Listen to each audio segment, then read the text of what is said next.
Ruto has differed with his deputy Rigathi Gachagua on calls for the one man, one vote, one shilling resource allocation formula. President Ruto says allocation of resources in the country should focus on ensuring that all regions get the same share of development. The head of state sentiments comes on the backdrop of a push by leaders from the Mount Kenya region to have a review of the resource sharing formula and make it population-based.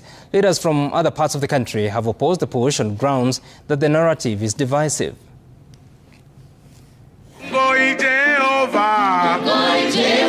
The prayer mode at the National Prayer Breakfast Meeting offered the perfect opportunity for President William Ruto to delve into politics of resource allocation, a topic that has been brought back to national debate in the last 3 weeks.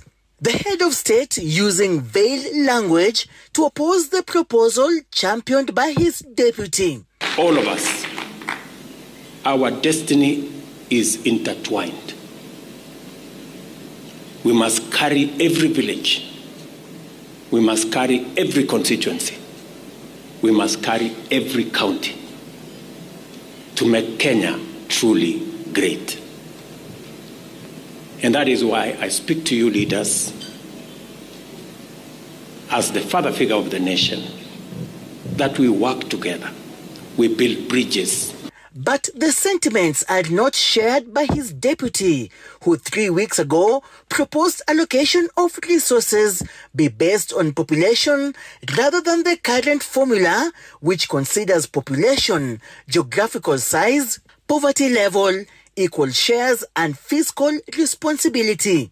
The whole issue of resources is about people. The more you are, the more taxes you pay. And it goes without saying, the more taxes you pay, when it comes to sharing, you share more. It cannot be a constituency like Roiro, ambaye iko na watu almost 800,000. Inapewa similar amount ya CDF with a constituency iko na watu 14,000. Gachagua argues that the formula lacks equality and equity, which could see the region sidelined in matters development. A narrative shared by a section of Mount Kenya leaders, including some governors who support the one man, one shilling, one vote narrative.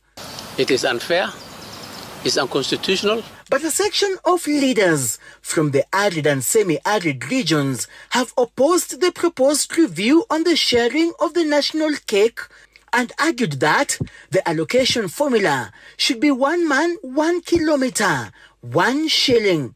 We have a common destiny. There will be no success of one county as against another. We must pull together and succeed together as a nation. The head of state's sentiments are bound to test the boundaries within his administration, especially with his deputy having pronounced himself publicly on the matter, and sections of the opposition, especially from the Mount Kenya community, seemingly intent and pushing for the same. What was BBI? What were we trying to resolve? Tulikuwa tunasema, right? We have a disconnect in terms of the way our resources as a country are divided. All right? Because we also have a disconnect in representation. Right? So we said that's one area that we must resolve. And how do we resolve it without also hurting those who are our brothers and sisters who are already enjoying the constituencies and other things that they have? Tukasema, right? You know, and by the way, this was an open, neutral team ya wazee na wakina mama na vijana from across the country. Tukasema, look, how do we ensure that if we move for this, yes, we don't disadvantage those who come from smaller communities?